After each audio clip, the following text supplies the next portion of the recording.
और जो साहित्य अकादमी को पुरस्कार मिले बाबा रात्रि कोई ना वो उसी पर भागवत की रचना है। मुकुट जी तो मीठा कवि चीज थे हरदर साहब, तो बहुत धन्यवाद ऐसा प्रदेश जी ने अपना भागवती मैं यहाँ उद्बोधन प्रदान कर ये मंच पर बहुत बड़ी मेहरबानी करती है। और अब मैं बड़े एहतराम के साथ उस शख्सियत को मंच पर आमंत्रित कर रहा हूँ जो आज के मुख्य वक्ता है। बहुत तीखे लेके का समसामयिक विषयों को रावण जी से भेंट एक कविता में कुछ दिनों पहले पढ़ रहा था और रावण के आगे जी क्यों लगाया बड़ा जोरदार तरीके से लिखा वैसा भी नहीं कि रावण जी क्यों के पबजी खेलते हुए रावण जी मिले एक बार। तो बड़ी प्यारी रचना में पढ़ता रहता हूँ। कवि लेखक नहीं हूँ पर कवि हृदय अवश्य हूँ। लगभग सभी महान कवियों की रचनाएं मैंने पढ़ी हूँ। तो मैं ऐसे महान लेखककार को कवि लेखक को बहुत एहतराम के साथ बहुत गुजारिश के साथ आमंत्रित कर रहा हूँ तस्वीर पाए और उद्बोधन करा।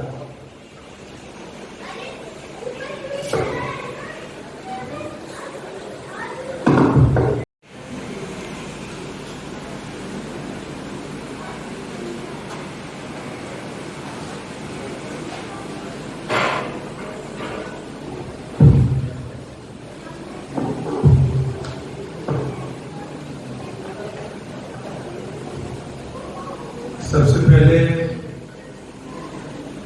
इस मंच में विराजमान कोटा के दिग्गज साहित्यिक समाज के मेरे अग्रज और प्रतिनिधि आदरणीय अंबिका दत्त जी, वर्षों से जिनकी रचनाओं को हम सुनते चले आ रहे हैं, लोकप्रिय कवि और हमारे ही शिक्षा विभाग से जो संबद्ध रहे आदरणीय मुकुट मणियार जी, भाई रामनारायण जी हल्लर और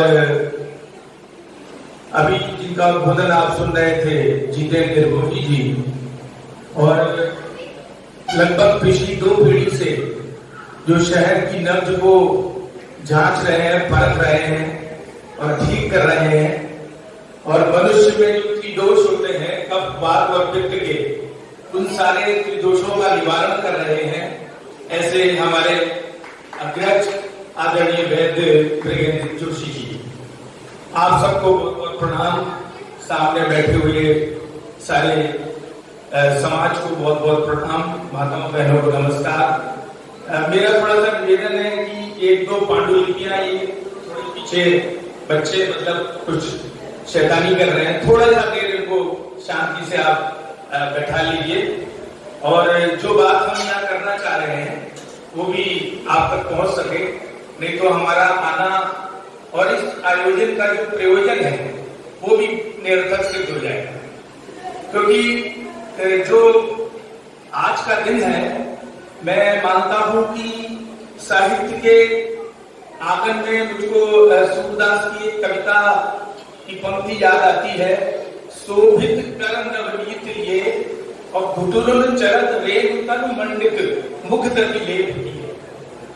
यानी कि एक बच्चे का आगमन है, जिसको शायद तुलसी ने भी लिखा है, ठुमक चलत रामचंद्र भाजक पैजनिया। तो एक बच्चे का आगमन है साहित्य की दुनिया में। अब वो कैसा चलता है, चल पा रहा है कि गिर पड़ रहा है, घुटनों के बल चल रहा है कि ज्यादा तेज दौड़ रहा है, उसका थोड़े पैर में लग गई है या वोट चल गए हैं, वो सारी बातें बात में कभी करेंगे।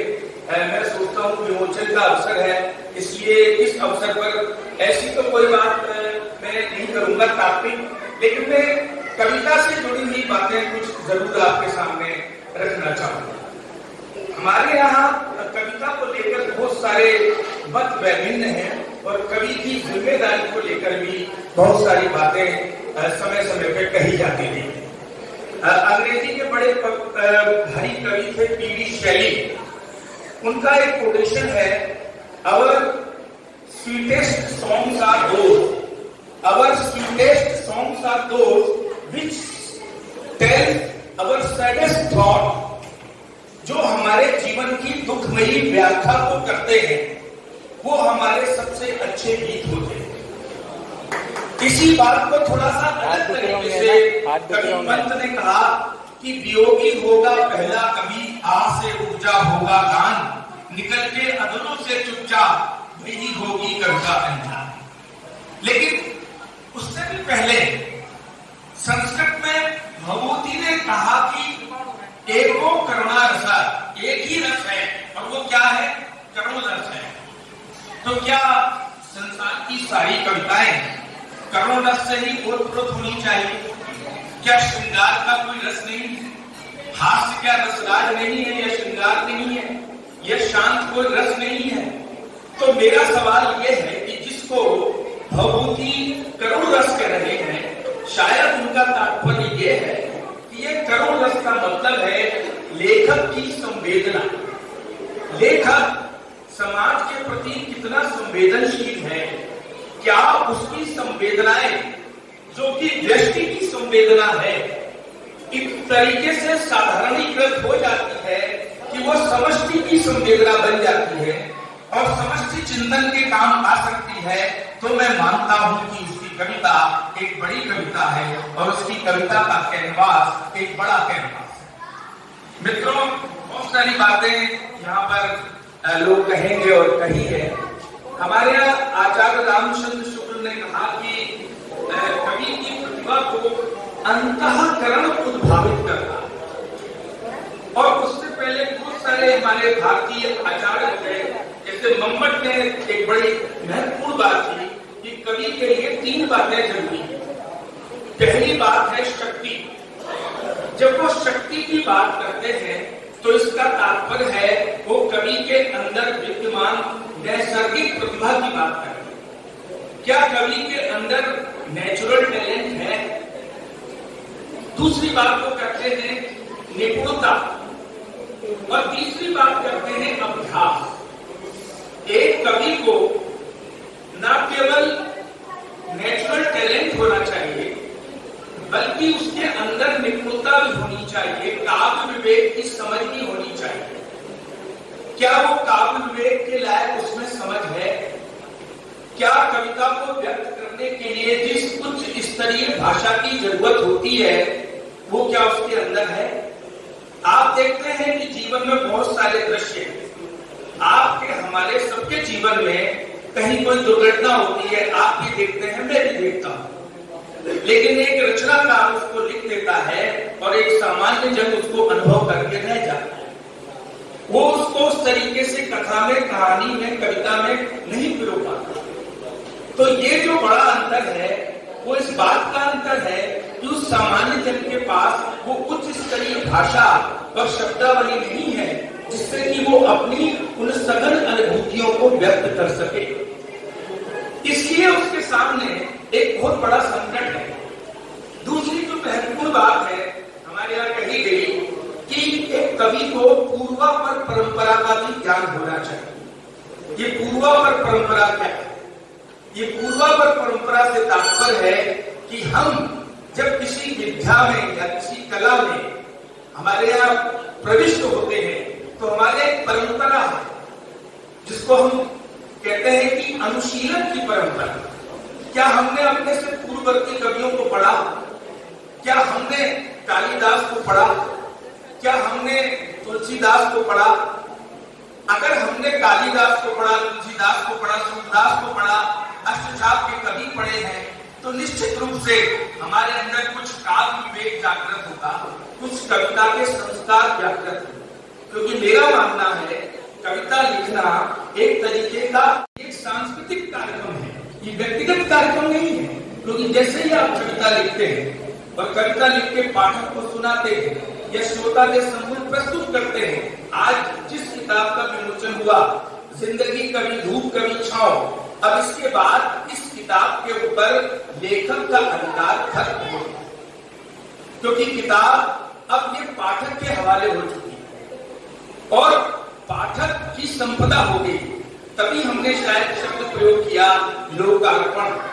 लोकार्पण का मतलब ही है कि आपकी पुस्तक के ऊपर अब रचनाकार का नहीं, अब पाठक का भी अधिकार है। अब ये पाठक के अपनी समझ के ऊपर निर्भर करता है कि वो किस तरीके से इन चीजों को समझता है।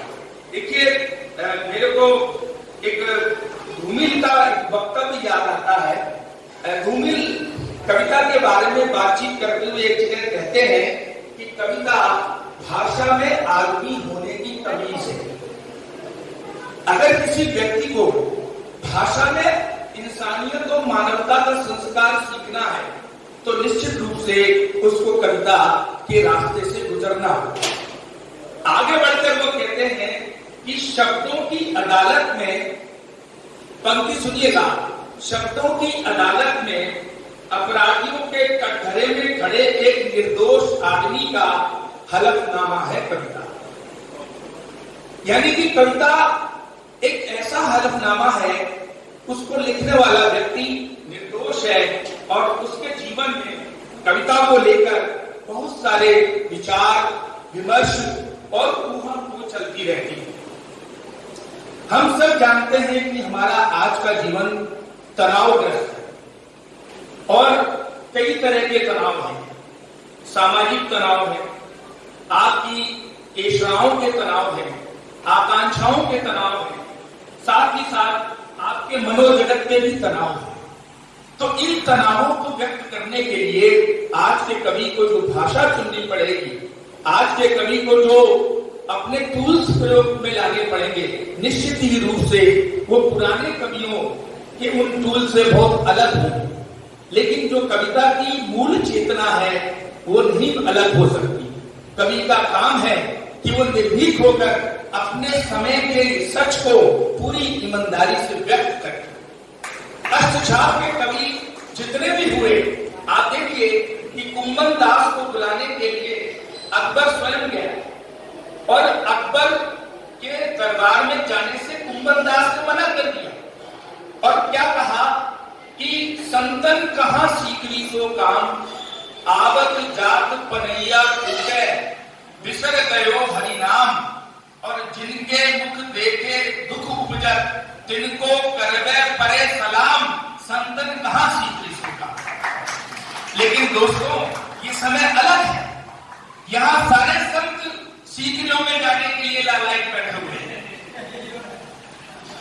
वो चरणों में लोट लगाने को तैयार बैठे हैं, कहीं से राज्यसभा का टिकट दिला दो, कहीं से लोकसभा का टिकट दिला दो। तो अब युग सबसे बदल चुका है।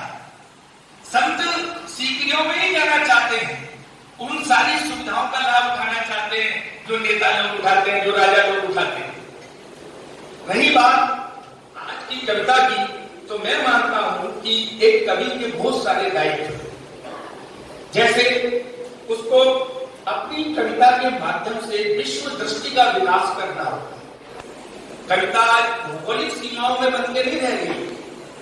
आज यूक्रेन और रशिया में क्या हो रहा है, भौगोलिकरण और खगोलीकरण के क्या दुष्प्रभाव है, बाजारवाद की वजह से हमारे परिवार कैसे टूट रहे हैं, संयुक्त परिवार एकल परिवारों के अंदर रह रहे हैं सीमित होके, दादा दादी यहाँ पर बैठे रहते हैं और पोते का मुंह इंटरनेट के ऊपर देखते रहते हैं और उसको वहां से फैलाते रहते हैं मन को, और कभी जीवन में उनको गोदी में उठाने का अवसर नहीं मिलता है। दादाजी की फोटो जो कभी ड्राइंग रूम में टंगी हुई थी, शने शने आप देखते हैं बेडरूम में, और बेडरूम से पुराने संदूक के अंदर चली जाती। तो इस तरह से हमारी जो एक विरासत का शरण हो रहा है, सांस्कृतिक मूल्यों का जो शरण हो रहा है, वो एक कवि के लिए चिंता की बात है, एक कवि के लिए संवेदनशीलता की बात है। दूसरी बात, क्या कवि अपनी रचना के माध्यम से अपनी अभिव्यक्ति को कितना प्रभावी बना पाता है, कितना लचीला बना पाता है, कि वो जनता तक पहुंच रहा है कि नहीं पहुंच रहा है, ये भी चिंतनीय बात है। अगर आपकी कविता लोक के कंठ में सुरक्षित नहीं होगी, आप उनसे बड़े कवि क्यों हैं? आप याद करिए 1977, जासु राज प्रिय प्रजा दुखाई, सोनक अवश्य नरक अधिकारी। कहने का तात्पर्य क्या है? एक बड़ा कवि या बड़ा रचनाकार वो होता है, उसकी कालजयिता वो होती है जो वर्षों बाद भी अगर उन परिस्थितियों पे आप उसको कसौटी पे खड़ा होकर के देखें तो वहां पर वो शत प्रतिशत लागू। और अनेक बड़े कवि कितना तक है, तुलसी आज भी प्रासंगिक है, कबीर आज भी प्रासंगिक है। मैडम की एक कविता है, इसमें मैं देख रहा था, उसी के संदर्भ में बात करूंगा।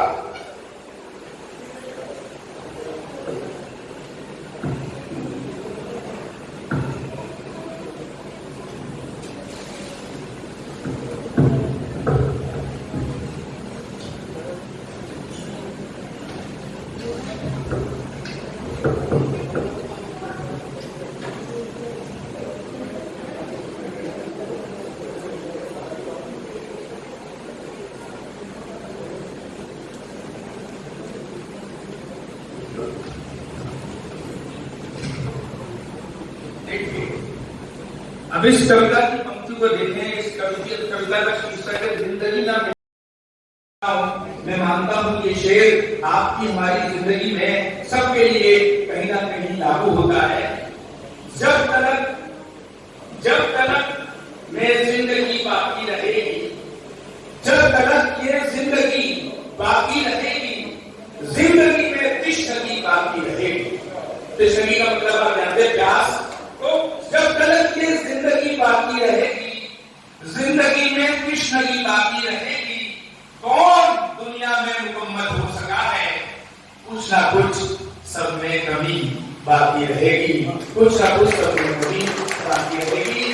मुकम्मल तो सिर्फ पूर्ण ब्रह्म है, ईश्वर है, परमात्मा है। हम सब तो रास्ते के काफिले के राहगीर हैं, लेकिन कोशिश करनी चाहिए कि हमारा जीवन इतना उदार हो, इतना उज्जवल हो, इतना प्रकाशमान हो कि हम दूसरों को रास्ता दिखा सकें और अपना जीवन भी सलीके से जी सकें।